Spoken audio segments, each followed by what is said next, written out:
This is Tom Dillon, the Lifetime Liberal, and today is Tuesday, November 10th, I believe, 2020. The title of this rant is The Guns of August, November, and how Trump's coup attempt will challenge our democracy bigly. So right now, I had a little play on words. The Guns of August was a book written by Barbara Tuchman, 1962. Unbelievable book.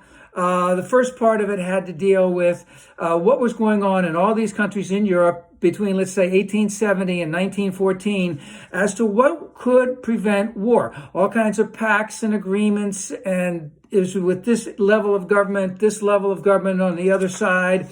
There were incredible amount. There were a number of wars that had gone on between 1870 and 1914. There were all kind of grudges that the information that went to one agency in one country didn't get to other agencies in other countries. And so, guess what happened when the Archduke Ferdinand went down? All of that stuff went out the window. And this is what could be happening as Trump makes this coup attempt. I had Bush written right here. So Joe won over the weekend. We all acknowledge that he won, or a certain percentage of us have acknowledged that he won. Even George Bush, 43, has acknowledged that Biden has won. Many of the foreign governments have acknowledged that Biden has won, that the votes that have been counted in Wisconsin, in Michigan, in Pennsylvania, in terms of the margin of victory by Biden are greater in those three states than Trump did in 2019. We know that Hillary Clinton, I believe, resigned that night or early in the morning of the election day, that as of right now, Biden has 4.5 more million votes throughout the entire country.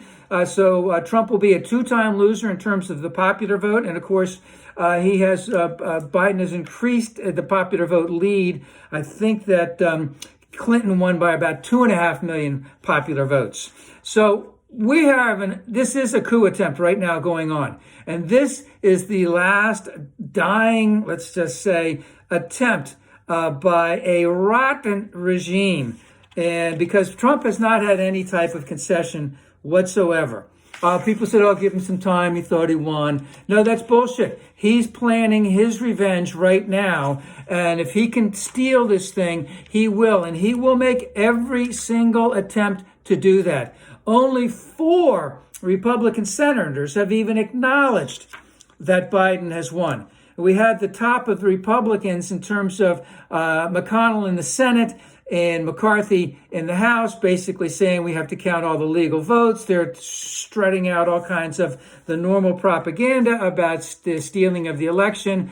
And of course, this has been pointed out even on Fox News, that even if there are some irregularities that they're kind of trying to point out, is that it's not enough to overchange what's going on.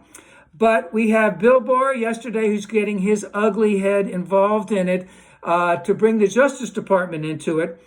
Trump fired that guy, Espy, from the Defense Department, and part of the reason they think he might have fired him is because he indicated clearly that he would not invoke the Insurrection Act, or if Trump tried to invoke the Insurrection Act, that he wouldn't be a part of it. So we can expect many other people in the intelligence field to be fired for this, and this purge will continue. And as he tries to find that relevancy to use all of the government's weapons against Biden, legitimately and illegitimately. And let's just say, we had our fun with Biden, but now we're seeing what is going on. We have to be ever vigilant, because let's remember that in the Guns of August, in that book, even though there were all these agreements and talks and discussions and pacts, et cetera, between all these countries in Europe before the war started in 1914, that they were all on an ammunition building spree all over the place. And what we have in our country is we have an incredible amount of building of animosity and hatred and let's just say clanism, etc., going on, where it may be inevitable, that there may be violence that's going out there. And let's never forget that this is, again, Trump is the product of 50 years of Republican policy. He never could have come in 1972 or 1970, et cetera, and done what he's done, because the norms that had been established, that had been being torn down by the Republicans for these last 50 years, this is what has allowed him to be here. He's the end product of the Republican platform, because for them, it really was never about small government. It was really never about